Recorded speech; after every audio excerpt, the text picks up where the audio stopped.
श्री संत सद्गुरू बाळूमामा प्रसन्न. आज बाळूमामा तुमच्या घरातील प्रत्येक व्यक्तीचे मुलाबाळाचे संरक्षण करणार आहेत आणि मोठ्या दुःखातून तुम्हाला बरं करणार आहेत. त्यामुळे हा व्हिडिओ शेवटपर्यंत बघा, अनुभव येईल. त्याआधी आपल्या चॅनलला सबस्क्राईब करा आणि बाजूला असलेली घंटी दाबा. आज मामा तुमच्या जीवनात आनंद भरण्यासाठी आले आहेत. त्यामुळे मामांकडे दुर्लक्ष करू नका. मनापासून ऐका, निर्मळ मनाने ऐकाल तर मोठा अनुभव येईल. आज मामांना तुमची काळजी वाटत आहे, म्हणून मामा म्हणतात, तुम्हाला सावध करायला आलो आहे. मामांच्या भक्तांनो, आपल्या व्हिडिओला फक्त एक लाईक करा आणि कमेंटमध्ये श्री संत सद्गुरू बाळूमामा लिहा, भाग्यवान ठराल. म्हणून आज हा संदेश शेवटपर्यंत ऐका. कुठल्याही माणसाला लोभ, मोह टाळून जगणं अवघड असतं, हे वास्तव आहे. असं असलं तरी त्यावर नियंत्रण ठेवून आनंदी जीवन जगणं सहज शक्य असतं. आजच्या युगात पैसा हाच जगण्याचा आधार बनलाय. त्यामागे धावण्याची प्रवृत्ती ही सगळ्यांचीच असते, पण त्यात आपण इतके स्वतःला गुंतून घेतो की जगणं विसरूनच जातो. संसारात आसक्ती असतेच किंवा मनात सक्तीही असते, म्हणून बाकीच्या सुखाचे क्षण मात्र कधी अलगद निसटून जातात ते कळत नाही. एकीकडे पाहिजे त्या भौतिक सुखाने जीवन सजवत असताना दुसरीकडे मात्र खऱ्या सुखाला पारखे होत जातो.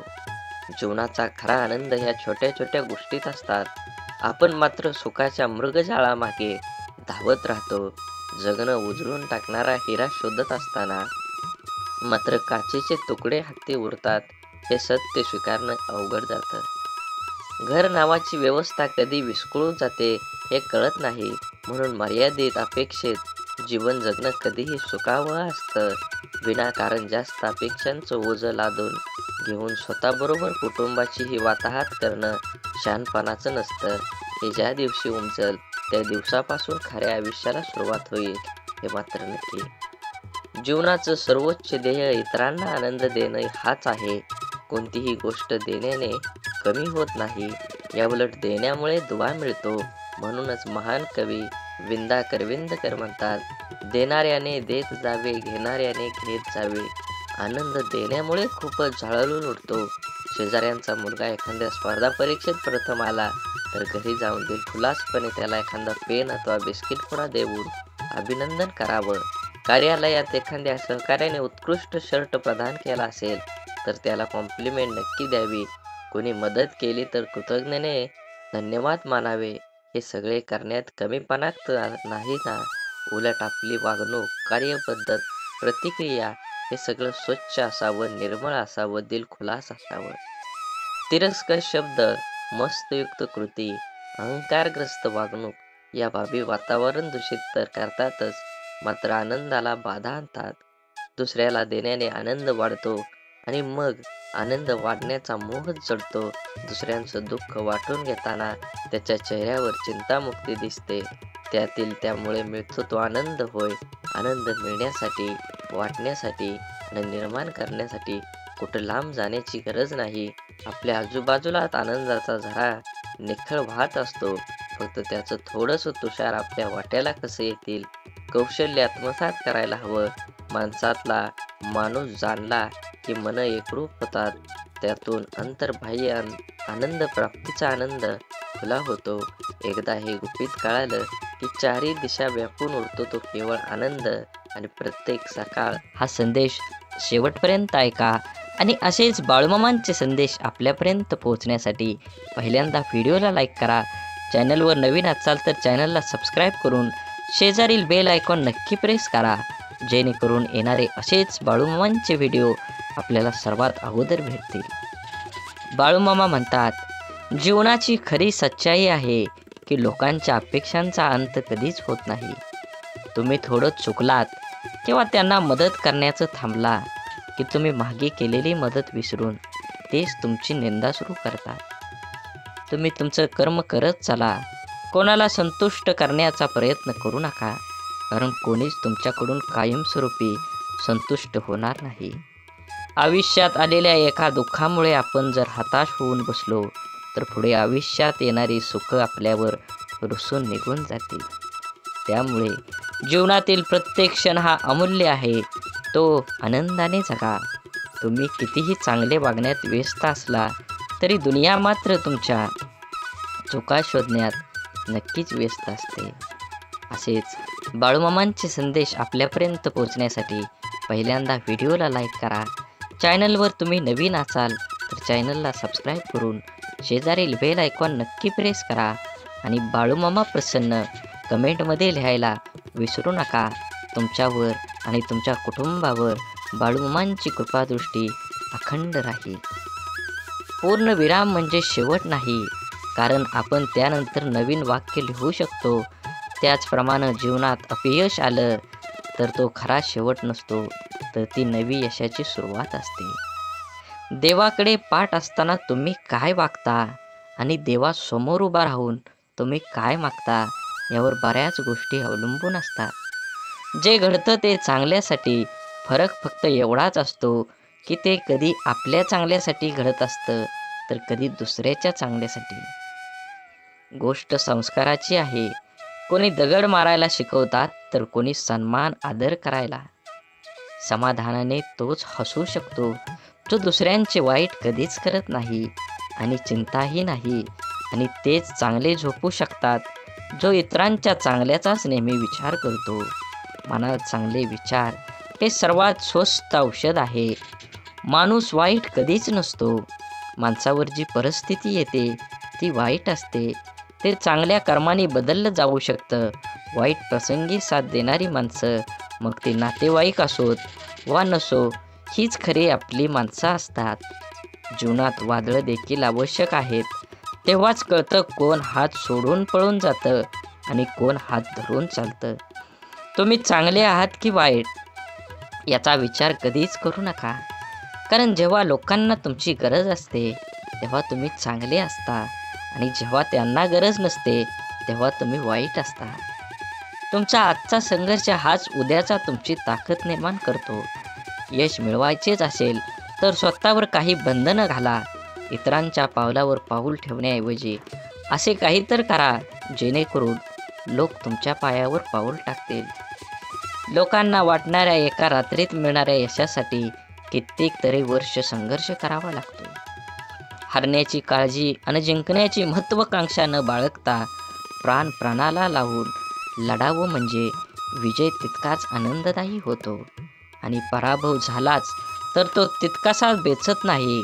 खोटं बोलून तात्पुरती माणसं जमवता येतील, पण पारदर्शक राहून दीर्घकाळ माणसं कमवता आली पाहिजेत, तरच माणूस जिंकला म्हणता येईल. म्हणून जीवन जगत असताना नेहमी माणसानं मानवता धर्म पाळला पाहिजे. जीवन हे खूप क्षणभंगूर आहे, त्याचा परिपूर्ण आनंद घेतला पाहिजे. असेच बाळूमामांचे संदेश आपल्यापर्यंत पोचण्यासाठी पहिल्यांदा व्हिडिओला लाईक करा. चॅनलवर नवीन असाल तर चॅनलला सबस्क्राईब करून शेजारील बेल आयकॉन नक्की प्रेस करा, जेणेकरून येणारे असेच बाळूमामांचे आशीर्वादाचे व्हिडिओ आपल्याला लवकर भेटून जातील. आणि कमेंटमध्ये बाळूमामा प्रसन्न लिहायला विसरू नका. व्हिडिओ आवडला तर नक्कीच तुम्ही जास्तीत जास्त शेअर करा. आपणच पेरलेल्या कर्माचं जेव्हा एक मोठं झाड होतं आणि ते झाड आपल्याला कर्माचं फळ द्यायला लागतं, तेव्हा ते फळ गोड असो की कडू खावावंच लागतं. बघण्याची नजर प्रामाणिक असेल तर दिसणारी प्रत्येक गोष्ट सुंदर दिसते. समजदार व्यक्तीसोबत केलेली काही वेळ चर्चा ही हजारो पुस्तकं वाचण्यापेक्षा श्रेष्ठ असते. दुःख आणि त्रास ही अशी एक प्रयोगशाळा आहे जिथं तुमच्या क्षमतेची आणि आत्मविश्वासाची परीक्षा घेतली जाते. जगातील सर्वात चांगली गोष्ट म्हणजे वेळ आहे. जेव्हा आपण कोणाला आपला वेळ देतो तेव्हा त्याला आपल्या जीवनातला तो क्षण देतो जो परत कधीच येत नाही. सोबत किती आहेत हे महत्त्वाचं नसतं, पण जितके आहेत ते आपल्या बाबतीत कसे आहेत हे खरंच खूप महत्त्वाचं असतं. देव हा माणसाच्या मनात जेवढा असतो त्यापेक्षा जास्त माणसाच्या कर्मात असतो, आणि आपल्या चांगल्या कर्मातला देव कोणाला दाखवण्याची गरज नाही, तो सर्वांना दिसत असतो. म्हणून मंदिरातला देव एक वेळ टाळला तरी चालेल, पण कर्मातला देव कधीही टाळू नका. सुखासाठी धडपड हवी, पण त्या सुखाला कुठंतरी समाधानाची सीमा असावी. आपलं आयुष्य इतकं छान, सुंदर आणि आनंदी बनवायचं की निराश असलेल्या व्यक्तीला आपल्याला पाहून जगण्याची नवीन उमेद मिळेल. आधार शोधण्याच्या नादात तुमचं मन घाण ठेवू नका, नाहीतर दुःख व्याजासकट तुमचा हिशोब घेतं. इतरांकडून कमीत कमी अपेक्षा आणि स्वतःकडून जास्तीत जास्त तडजोड या दोनच गोष्टी प्रत्येकाचं जीवन आनंदी आणि यशस्वी बनवू शकतात. यशस्वी भरपूर जण असतात, परंतु समाधानी फार कमी असतात. यश हा जरी तुमच्या कर्तृत्वाचा विजय असला, तरीही समाधान हा तुमच्या मनाचा विजय असतो. छापलेली पुस्तकं वाचल्याने खरे ज्ञान मिळत नाही, अनुभवाचे पुस्तक वाचल्याने खरे ज्ञान मिळते. कारण छापलेल्या पुस्तकांचे लेखक अनेक असतात, पण अनुभवाच्या पुस्तकाचे लेखक आपण स्वतः असतो. उंच शिखरावर जरूर चढावं, पण जगाने आपल्याकडे पाहावे म्हणून नाही, तर शिखरावरून आपल्याला जग पाहता यावं म्हणून. समुद्रातील तुफानापेक्षा मनातील वादळं अधिक भयानक असतात. म्हणून मनातल्या गोष्टी जवळच्या व्यक्तींना नक्की सांगा, कारण त्याने मन हलकं तर होईलच, पण लढण्याची ताकद पण येईल. यशस्वी होण्याचे सगळे मंत्र मेहनत या शब्दाने सुरू होतात. आपुलकीच्या माणसांसाठी, ज्याला आईबापाच्या कष्टाची जाणीव असते ना, तो कधीच वाईट मार्गाला जात नाही. दुःखाचे डोंगर तुडवूनच सुखाच्या शोधात जाता येत असतं, पण आपल्या चेहऱ्यावरचा आनंद कोणाकडून वाढवण्यासाठी कोणाकडून सुख उसणं घ्यावं, म्हणूनच जीवनात झालेल्या चुकांवर भर देऊन एकमेकांना दोष देऊन निराशामय वातावरण तयार करण्यापेक्षा झालेल्या चुकांमधून बोध घेऊन मार्गात बदल करून आशादायी वातावरण तयार करणं कधीही चांगलं असतं. साखर अंधारात खाल्ली किंवा प्रकाशात खाल्ली ती गोड नेहमीच असते. तसंच चांगलं कर्म नकळत जरी केलं तर त्याचं फळ नेहमी तुम्हाला गोडच मिळणार आहे. सत्य हे पाहणाऱ्याच्या किंवा ऐकणाऱ्याच्या इच्छेनुसार विचार कधीच करत नसतं. ते नेहमी जसं असतं तसंच पुढं येत असतं, अगदी उगवत्या सूर्यासारखं. बुद्धीचा वापर करण्यापेक्षा तुम्ही कधीतरी मनाचा वापर करणारी लोक चांगलीच असतात. कारण बुद्धीचा वापर करणारी आधी स्वतःचा विचार करतात, पण मनाचा वापर करणारी लोक मात्र आधी दुसऱ्यांचा कसं चांगलं होता येईल याचाच विचार करतात. स्वाभिमान जिवंत असलेला माणूस कधीच दुसऱ्यावर अवलंबून नसतो. अहंकाराच्या बंगल्यात कधी जायचं नाही आणि माणुसकीच्या झोपडीत जायला कधी लाजायचं नाही. वाणी, वागणूक आणि विचार हे आपल्या स्वतःचं उत्पादन आहे.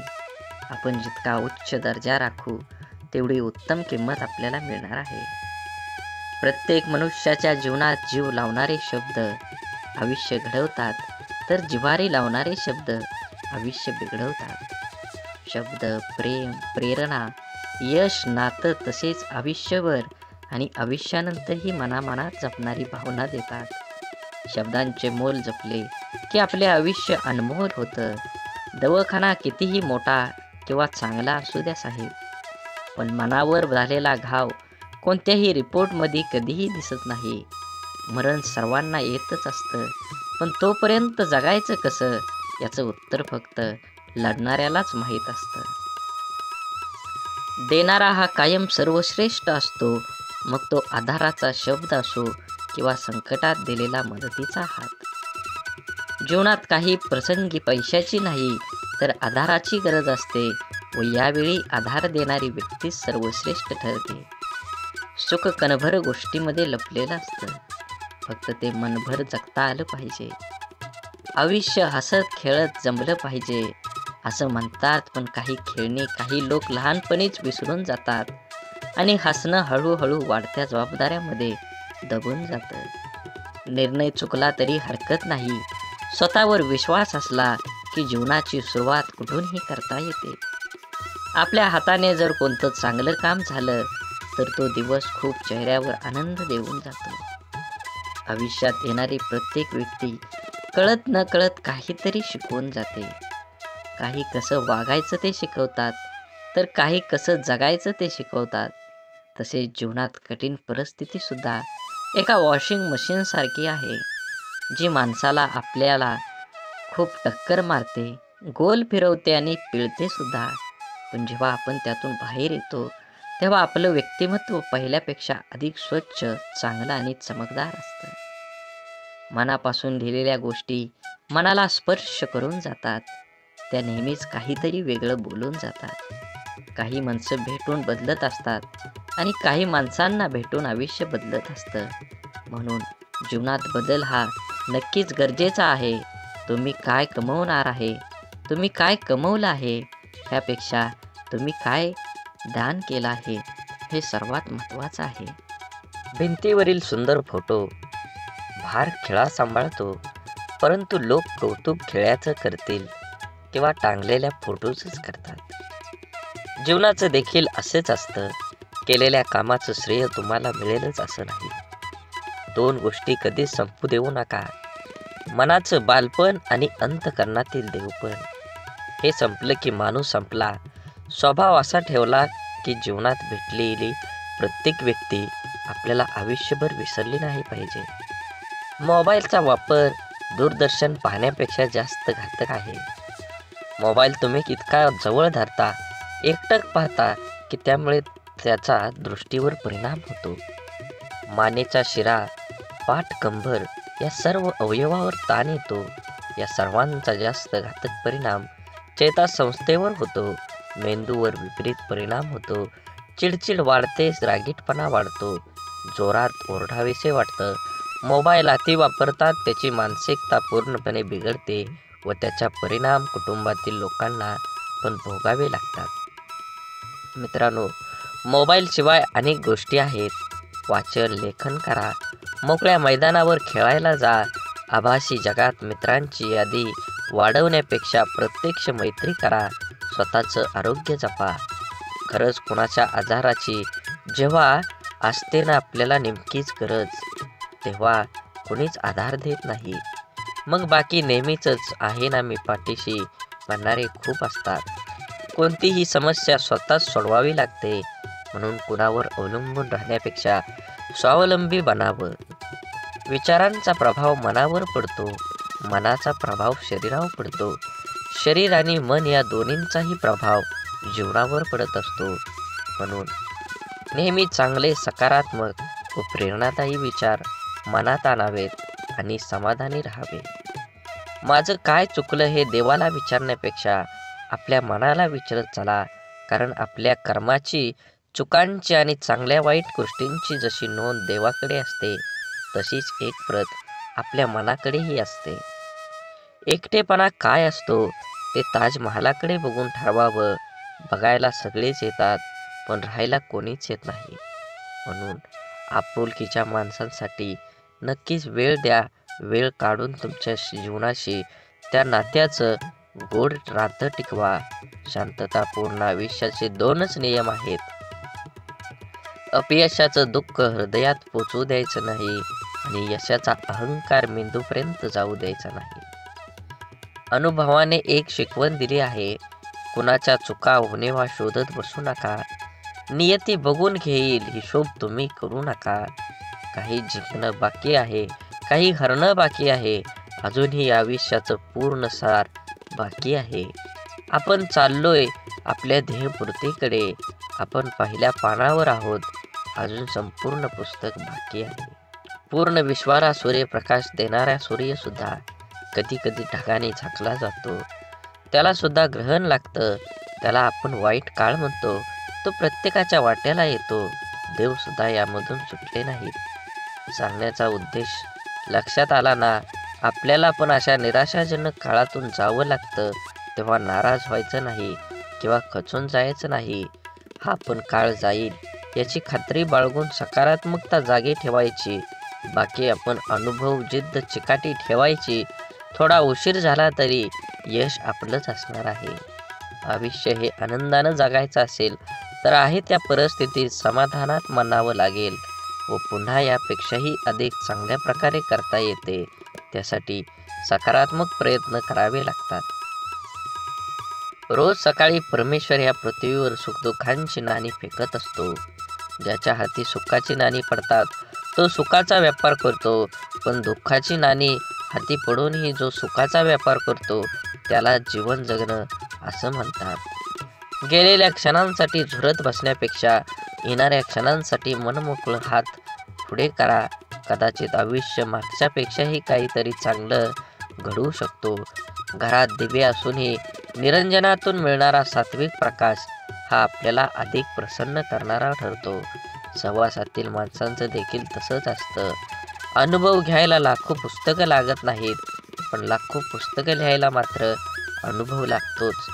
विचार करण्यासाठी बोलावं लागतं असं नाही, पण बोलण्यासाठी विचार करावा लागतो.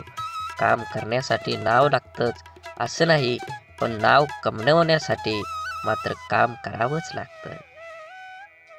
जी माणसं अशांत आहेत, सुख तिथं राहत नाही. बुद्धी कितीही चांगली असली तरी नशिबाशिवाय कर्म चांगलं नसेल तर कधीही जिंकता येत नाही. बिरबल बुद्धिमान होता, पण तो राजा होऊ शकला नाही. परिणाम काय होईल याचा विचार नंतर करा, पण जिथे चुकीचं दिसतंय त्याला विरोध करायला शिका. आपण कोणतंही काम करायला लागतो, ते जमतं किंवा जमत नाही, यश येतं किंवा अपयश येतं, स्पर्धा असते तेव्हा विजय का हार, विजय खुश होतात तर हारलेले नाराज. खरे तर दोन्हींनी प्रयत्न केलेला असतं. दोन्ही संघात गुणवत्ता असते, पण जो हारतो तो कुठंतरी कमी पडलेला असतो किंवा काहीतरी चूक झालेली असते. अर्थात पराजय जरी झाला तरी प्रयत्न केलेच असतात. त्यामुळे पराजित झाल्याने नाराज न होता आपल्या त्रुटी शोधून त्या दुरुस्त करणे हे पुढील प्रयत्नात यशस्वी होण्यासाठी महत्त्वाचं असतं. एकदा अपयशी झालो म्हणजे संपलो असं नसतं. अजून थोड्या प्रयत्नांची गरज असते. आपल्याला प्रत्येकाला खोटं बोलण्याची लोक गोड वाटतात आणि सत्य व स्पष्ट बोलणारे लोक कडू वाटतात. कारण हा निसर्गाचाच नियम आहे. गोड साखर व्याधी निर्माण करते, तर कडुलिंब हे औषध म्हणून वापरलं जातं. जीवन प्रवास हा कधी सोपा नसतो. तो सोपा आपणच करावा लागतो. कधी स्वतःच्या अंदाजाने तर कधी नजर अंदाजाने.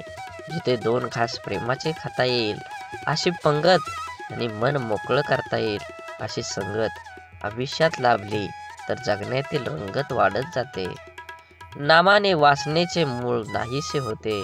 म्हणून देहानं कर्तव्य करावे, मनाने स्मरणात राहावे, नामात राहावे, यात खरे कल्याण आहे. सर्व करावे पण त्याने सुखी झाले म्हणून नव्हे. नामात राहण्याने खरा आनंद होईल, तो उत्सव करून येणार नाही. क्षमा करावी लागते आणि क्षमा मागावी सुद्धा लागते. नातं टिकवायचं म्हटल्यावर कधी पुढाकार तर कधी माघारही घ्यावीच लागते. माणसानं आयुष्यात नक्की झुकावं, पण योग्य ठिकाणीच. नको तिथं झुकलं तर लोक लगेच पायदळी तुडवून मोकळं होतात. आपण केलेल्या कर्माचं जेव्हा एक मोठं झाड होतं आणि ते झाड आपल्याला कर्माचं फळ खायला लागतं, तेव्हा ते फळ गोड असो किंवा कडू, त्याचा आस्वाद घ्यावाच लागतो. बघण्याची नजर प्रामाणिक असेल तर दिसणारी प्रत्येक गोष्ट सुंदर दिसते. समजदार व्यक्तीसोबत केलेली काही वेळ चर्चा ही हजारो पुस्तकं वाचण्यापेक्षा श्रेष्ठ असते आणि ती निष्फळ ठरत नाही. निर्मितीच्या किंवा विध्वंसाची बीजं माणसाच्या मनात असतात. माणसाच्या मनाच्या शक्तीचा हाच तर दुहेरी वापर आहे. नवनिर्माण आणि नाश, सकारात्मक आणि नकारात्मक. मनाच्या सकारात्मक शक्तीच्या आधारावर जीवन ही संपूर्ण आणि परिपूर्ण होऊ शकतं. त्याच मनाच्या विध्वंसक आणि नकारात्मक प्रवृत्तीने जीवन उजाड भकास होऊ शकतं.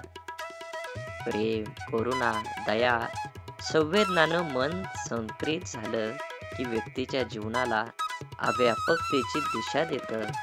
द्वेष, मत्सर, ईर्षेनं आणि वैर्यानं मन पेटलं की व्यक्तीचं जीवन दिशाहीन होत जातं. अगदी त्याचप्रमाणे अवघ्या समाजाचं मनच जेव्हा सामायिक द्वेष, सामूहिक मत्सर आणि सामूहिक वैरानं पेटून उठतं, तेव्हा त्या समाजाचं जीवन ही दिशाहीन होत जातं. म्हणजेच जीवन हे व्यक्तिगत असो किंवा सामूहिक, त्याचं भवितव्य अवलंबून आहे ते मनावर, आणि हे मनच माणसाला गोत्यात आणतं हे मनच माणसाला गुंत्यातून सोडवतं. हे मनच माणसाला बंधनात पाडतं. हे मनच असतं ते बंधन झुगारून मुक्त होतं. थोडक्यात माणसाच्या संपूर्ण जीवनावर मनाचाच प्रथम ताबा आहे. जीवनावर ज्या मनाचा ताबा आहे ते मन ज्याच्या ताब्यात येतं त्याचा जीवनावरही ताबा असतो. तोच खरा स्वतंत्र असतो. म्हणून सध्याचं युग हे माणसाच्या प्रगतीला अनुकूल असून सुद्धा कधी कधी नव्हे तो माणूस हतबल झाल्यासारखा झाला आहे. दररोजच्या जगण्यातलं सहजपण निघून गेलं आहे. भौतिक प्रगतीला जर सर्व काही मानलं तर अशा समस्या हा वासून समोर उभ्या टाकणारच. स्वार्थांची वर्तुळे विस्तारित जाणं आणि संवेदना हरवून जाणं हे जगण्यातलं माणूसपण संपवून टाकतात.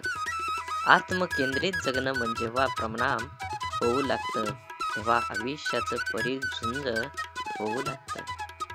संस्कृती, संस्कार, परोपकार, भावना याचा अर्थ हरवून जातात.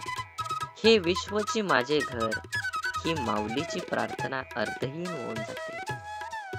सध्या स्वार्थी जगण्याला, दिखाव्याला प्रतिष्ठा प्राप्त होत असल्यामुळे चांगुलपणा अडगळीत पडला आहे. गलिच्छपणाचं जगण्याचं प्रमाण झाल्यामुळं तत्व, विवेक, विचार पालापाचोळ्यासारखं अस्तव्यस्त झाले आहे. आजूबाजूचा परिसर अविचारांसारखे परिणाम झाल्यामुळे तत्व, विवेक, विचार पालापाचोळ्यासारखं अस्तव्यस्त झाले आहेत. आजूबाजूचा परिसर अविचारांच्या काळजीने काळवंडून लागले की उजेड पोरका होतो. प्रत्येकाला स्वतःभोवती सुखाचा परिमळ सतत दरवळत राहण्याची ओढ लागली असल्यामुळे त्याग, समर्पण, दातृत्व या गोष्टी फक्त सांगण्यापुरत्या उरल्या. मी आणि मीच आणि संकुचित भावना जगल्यात सहजपण लयाला नेतं आहे. खरं तर मुखवटा घालून जगणं आपल्यामुळे स्वतःचा खरा चेहरा कोणता हेच आपण विसरून जात आहोत. त्याचमुळे जर आयुष्य आणखीच अवघड बनत चाललेलं आहे हे वास्तव नाकारता येणार नाही. म्हणून कर्तव्य श्रेष्ठ ही भावना की दोन शब्द वेगळे पण एकमेकांच्या बरोबरीने राहणारे, तुलना कधी करायची आणि श्रेष्ठता कशात मोजायची, कशाला आनंद द्यायचा आणि कोणाला दुखवायचं, कोणाला कळसावर चढवायचं आणि कोणाला पायदळी तुडवायचं, तर ही श्रेष्ठता कशात समजायची, कर्तव्यात की भावनेत? कर्तव्य सर्वश्रेष्ठ की भावना श्रेष्ठ हा प्रश्नच गौण ठरतो. कर्तव्य आणि भावना ह्या तराजूच्या दोन पारडे आहेत. त्याची एकमेकांची तुलनाच होऊ शकत नाही. या दोन्ही गोष्टींना आपला तोल हा सांभाळावाच लागतो. भावना रहित कर्तव्य आणि कर्तव्य विना भावना कधीच सुख देऊ शकत नाही. म्हणूनच मला वाटतं की कर्तव्य आणि भावना याचं नातं दुसरं तिसरं काहीही नसून पती पत्नीचं आहे. पती हे कर्तव्य असून पत्नी ही त्याची भावना आहे. आणि जर सुखांची फळं चाकायची असतील तर भावनेला कर्तव्याच्या माग सावलीप्रमाणे राहावंच लागतं. हृदयातून उत्कटलेल्या भावनांना माणूस रोखू शकत नाही आणि त्याच्या हातून कृती घडते. घडलेल्या कृतीतून कर्तव्याची जाणीव होते आणि ह्याच जाणीवेतून पूर्णत्व प्राप्त होते. अनुभव घ्यायला लाखो पुस्तकं लागतात, पण लाखो पुस्तकं लिहायला मात्र अनुभवच लागतो. काम करण्यासाठी नाव लागतं असं नाही, पण नाव कमवण्यासाठी तुम्हाला काम करावंच लागेल.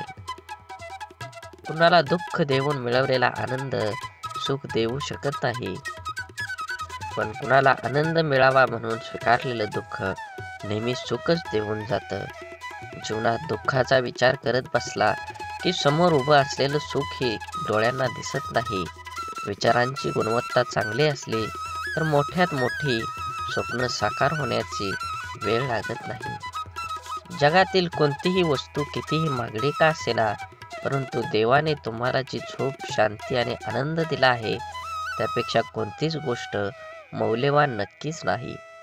माणसाचे यश हे कोणत्या आधारावर नसते तर चांगल्या विचारावर असते. कारण आधार नेहमी सोबत नसतो, परंतु चांगले विचार नेहमी सोबत असतात. ऐकणं महत्त्वाचंच आहे, पण त्यापेक्षाही महत्त्वाचं आहे ते आचरणात आणणं. किती ऐकलं यापेक्षा आचरणात किती उतरवलं यावरच माणसाचं यश अपयश अवलंबून असतं. माणसाला गरज पडली की आठवण येते, माणसांची गरज संपली की अडचण निर्माण होते. हा काही लोकांचा स्वभाव गुण असतो. वेळ हा असा एक तराजू आहे जो वाईट काळात आपल्या माणसांचं वजन आपल्याला बिनचूकपणे दाखवतो. ज्या दोन माणसांना एकमेकांना समजून घेण्यासाठी जगातल्या दुसऱ्या कोणत्याच माणसाची गरज लागत नाही, तिथंच खरं प्रेम नांदत असतं. आपलं वाईट चिंतणाऱ्यापासून 4 पावलं लांबच राहिलेलं बरं. त्या व्यक्तीशी नातं नसलेलंच बरं. कारण जिथे द्वेष आहे तिथे कधी चांगली भावना असू शकत नाही. त्या नात्याला अर्थ असू शकत नाही. ते नातं निथळ भावनेने जोडलेलं असू शकत नाही. जो आपलं वाईट चित्तो तो व्यक्ती आपला असूच शकत नाही. आयुष्यात काही गोष्टी अशा असतात की नशिबात जरी नसल्या तरी आठवणीत मात्र आयुष्यभर राहतात. अशा गोष्टींमुळेच आपल्याला आयुष्यात जगण्याची प्रेरणा आणि आनंद मिळतो. माणसाला गरजेपेक्षा जास्त मिळू लागलं की माणुसकी विसरून लागतो. ज्या माणसाच्या मनात स्वार्थ नसतो तीच माणसं चुकीला चूक आणि बरोबरीला बरोबर म्हणायची हिंमत ठेवतात. परिस्थिती जाणीव असली की पावलं मापातच पडतात. आयुष्य आणि पुस्तकाचं व्याकरण सारखंच आहे. शब्दांची निवड चुकली की वाक्य बिघडतं आणि माणसांची निवड चुकली की आयुष्य बिघडतं. जीवनात कमीत कमी एक मित्र काचेसारखा असावा आणि एक सावलीसारखा जरूर कमवा. कारण काच कधी खोटं दाखवत नाही आणि सावली कधी साथ सोडत नाही. काळजी घेणं आणि स्वार्थाशिवाय प्रार्थना करणं हे सर्व खऱ्या नात्यांची लक्षणं आहेत. या जीवनात कधी कुणाचा काळ असतो तर कधी कुणाची वेळ असते. आज वाऱ्याने उडणारा कोरडा पालापाचोळा तर कधी कालची नयनरम्य निसर्गाची पांघरलेली हिरवळ असते. जेथे निर्मिती आहे याचे निर्माल्य सुद्धा ठरलेलं असतं. म्हणून आयुष्यातील प्रत्येक क्षणांचा आनंद घ्यायला शिका. जीवन हे क्षणभंगूर आहे, त्याला आनंदी बनवा. सुख इमानदार असतं, थेट काळजात शिरतं आणि दीर्घकाळ तुमच्या सोबत राहतं. सुख वाफेसारखं असतं, घडीभर रेंगळतं आणि बघता बघता उडून जातं. तक्रारींचा पाडा वाचणारे आयुष्यात गणित कधीच बरोबर सोडवू शकत नाहीत. प्रत्येक गोष्ट समजून सांगायची नसते, काही गोष्टी समजून घ्यायच्याही असतात. समोरचा जेव्हा आपल्याशी बोलणं टाळायला चालू करतो तेव्हा समजून जायचं असतं या नात्याला पूर्ण विराम द्यायची आता वेळ आली आहे. कारण जबरदस्तीचं बोलणं कधीच जिव्हाळा निर्माण करत नाही. काही वेदनांना शब्दांचा भारही पेलवत नाही. प्रत्येकाच्या स्वभावाची छटा समजणं अशक्य म्हणून कोण कसं वागलं हे लक्षात ठेवण्यापेक्षा त्यातून तुम्ही काय शिकलात आणि पुढे काय करावं लागेल हे डोक्यात ठेवणं जास्त महत्त्वाचं. गरजा आणि इच्छा यामध्ये खूप फरक असतो आणि त्याचा समतोल साधता संपूर्ण आयुष्य निघून जातं. कधी कोणावर जास्त अवलंबून राहू नका. चालता चालता लोक विश्वासघात करतात हो. शब्द देऊन आस निर्माण करण्यापेक्षा साथ देऊन विश्वास निर्माण करणं मला जास्त आवडतं. आयुष्यात अशा माणसांचं असणं खूप आवश्यक असतं ज्याला मनाची परिस्थिती सांगण्यासाठी शब्दांची गरज नसते. विश्वासघात करणाऱ्या माणसाला जाब विचारण्यापेक्षा त्या माणसाची बोलणं सोडणं हीच त्या व्यक्तीसाठी मोठी शिक्षा असते. माणसाला कधी कधी पाठीमागं लागलेली संकटच पुढं जाण्याचा मार्ग मोकळा करत असतात. माशीच्या काडीला डोकं असतं पण मेंदू नसतो, म्हणून थोड्या घर्षणानं ती पेटून उठते आणि स्वतःच जळते. परंतु आपल्याजवळ तर डोकं आहे आणि मेंदूसुद्धा आहे, मग आपण का लहान सहान गोष्टीने पेटून उठतो? शांत रहा, स्वस्थ रहा, संघर्ष करून पेटवणाऱ्यांपासून सावध रहा. आपण जगण्यासाठी आहोत, जळण्यासाठी नाही. जीवन खूप सुंदर आहे, ते आनंदाने जगा. वाट सर्वांना माहीत असते पण ध्येय गाठण्याची जिद्द फार कमी जाणत असते. रागात बोललेला एक शब्द एवढा विषारी असतो की प्रेमात बोललेल्या हजारो गोष्टींना एका क्षणात संपवून टाकतो. वादळ निसर्गाचं असो किंवा मनाचं, ते धडकणारच. मनातील कडवटपणाला क्वारंटाईन करून पहा. बरीच नाती व्हेंटिलेटरवर जाण्यापासून वाचतील. शांततेच्या काळात जास्त घाम गाळला तर युद्धाच्या काळात कमी रक्त सांडावं लागतं. जी लोक दुसऱ्यांचं मन दुखवू नये म्हणून नेहमी काळजी घेतात त्यांचंच मन सतत दुखावलं जातं. आयुष्यात सर्व काही ठरलेलं असतं, विधिलिखित मांडलेलं असतं. सूर्याच्या कक्षेबाहेर पृथ्वीला जाता येत नाही. भल्यासाठीच होतं सारं, कळत असूनही कोणाला लगेच पटत नाही. हे जीवन एक गुपित आहे, इथे सर्व काही लपवावंच लागतं. मनात कितीही दुःख असलं तरी जगासमोर हसावंच लागतं. श्रीकृष्ण भगवानाला गीता कोणालाही सांगता आली असती, पण त्यांनी फक्त अर्जुनाला सांगितली. कारण जसा सांगणारा असायला लागतो तसा ऐकणाराही असावा लागतो. तेव्हाच ज्ञानाचा विकास होत असतो. पोटाची भूक गरजाला माणसाला दुनियादारीचे सर्व नियम स्वीकारला भाग पडतात. कर्तृत्वानी जगणं असं असावं, आपल्या असण्याचा प्रभाव आणि नसण्याचा अभाव जाणवला पाहिजे. आनंदाने जगायचा सोपा उपाय, जी माणसं हक्काने आपल्याकडे येतात ती परत जाता कामा नये, आणि जी जातात ते आपल्या लक्षात पण येता कामा नये. अडथळे तर क्षणिक असतात, पण त्या क्षणात खचून न जाता धीराने त्यांना सामोरं जाणं हेच तर आयुष्य आहे. जीवनात जलद गतीने मिळणारे यश अहंकार निर्माण करतात, तर उशिरा मिळणारे यश आपलं व्यक्तिमत्व तयार करतात. परकेपणाच्या दुराव्यावर आपुलकीची फुंकर घातली ना की दुरावलेली नाती जवळ येण्यास वेळ लागत नाही. सोडून दिलेल्या भावना ह्या विरघळलेल्या चॉकलेटसारख्या असतात. फ्रीजमध्ये ठेवल्यानंतरही पुन्हा पहिल्यासारखा आकार घेत नाहीत. काटा जरी काट्याला वागला तरी फुलानं आपलं फुलणं सोडायचं नसतं. जीवनाचे रस्ते खडतर असले तरी रस्ता बदलून का होईना, परंतु चालणं सोडायचं नसतं. एखाद्या अडचणीत माणूस कामाला आला नाही म्हणून एकदा जोडलेलं नातं लगेच तोडायचं नसतं. हीच खरी मैत्री आणि हीच खरी नाती असतात. जोडलेलं जपायला जमलं त्याला जगणं जमलं. हरवलेल्या वस्तूत ही सापडू शकतात, पण एकच गोष्ट अशी आहे की एकदा हातातून निसटली की कोणत्याही उपायानं पुन्हा मिळू शकत नाही, आणि ती असते आपलं आयुष्य. म्हणून मनसोक्त जगा. आयुष्य क्षणभंगूर आहे. दुरावा कोणतंच नातं संपवत नाही आणि जवळीक कोणतीही नातं घट्ट करत नाही. नात्याची घेतलेली काळजी आणि केलेला सन्मान यामुळेच नातं अधिक मजबूत होतं आणि टिकतं देखील. त्यामुळं नात्याची काळजी घेत राहा. तुमचा आजचा दिवस निरोगी, आनंदी आणि यशस्वी जावो हीच ईश्वराच्या चरणी प्रार्थना. सकाळी प्रथम परमेश्वराचे आभार माना. सायंकाळी दिवस चांगल्या गेल्याबद्दल आभार माना. जेवताना त्याचे आभार माना. झोपताना त्याचे आभार माना. प्रत्येक गोष्टीसाठी कृतज्ञ राहा. प्रार्थना ही ईश्वराबरोबर संवाद साधण्यासाठी, संपर्क करण्यासाठी आहे.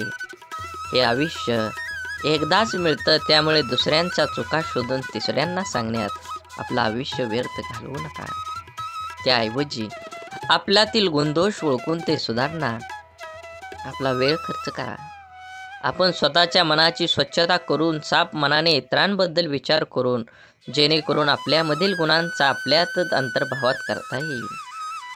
सागराप्रमाणे दुःख असूनही मोत्यासारख्या सुखासाठी होणारी वाटचाल म्हणजे आयुष्य. विहिरीत पाणी सर्व पिकाला सारखेच असतं, तरी पण कारलं कडू, ऊस गोड तर चिंच आंबट होते. हा दोष पाण्याचा नाही तर बीजाचा आहे. तसाच भगवंत सुद्धा सर्वांसाठी सारखाच आहे. दोष मात्र तुमच्या कर्माचा असतो. विचार करण्यात वेळ घालवण्यापेक्षा प्रयत्न करण्यात दिवस घालवा. कारण विचाराने माणूस खचतो आणि प्रयत्नाने प्रगतीच्या मार्गावर पोचतो. आपण एखाद्या मागं पुढं करतो ते फक्त नातं टिकवण्यासाठी आणि समोरच्या त्याचा चांगलाच वापर करून घेतो स्वतःचा अहंकार वाढवण्यासाठी. एखाद्या व्यक्तीच्या हृदयात स्थान मिळवण्यासाठी. फक्त विचार छान असून चालत नाही, तर ते विचार कृतीत उतरवण्यासाठी तत्पर राहावं लागतं. जगण्यातील वेदना कमी करायच्या असतील तर 3 गोष्टी शिकल्या पाहिजेत. 1. काहीही आपलं नाही. 2. काहीही आपलं नव्हतं. आणि 3 म्हणजे काहीही आपलं राहणार नाही. अश्रूंशी संघर्ष केल्यानंतर चेहऱ्यावर उमटलेल्या हास्य इतकं सुंदर काहीच नाही. आवड ही माणसाची कधीच बदलत नसते. मग ते तरुणपण असो नाहीतर म्हातारपण असो, बदलण्याला भाग पाडतो तीच आपली परिस्थिती होय. बोला बोला बाळूमामांच्या नावानं चांग भलं. झाडे लावा, झाडे जगवा, माती वाचवा, पाणी वाचवा, सेव्ह अर्थ. आणि मनात मामांबद्दल आणि देवाबद्दल भाव असेल तर नक्कीच चॅनलला सबस्क्राईब करून व्हिडिओला लाईक करा आणि व्हिडिओ जास्तीत जास्त शेअर करून कमेंटमध्ये बाळूमामा प्रसन्न लिहायला विसरू नका. धन्यवाद.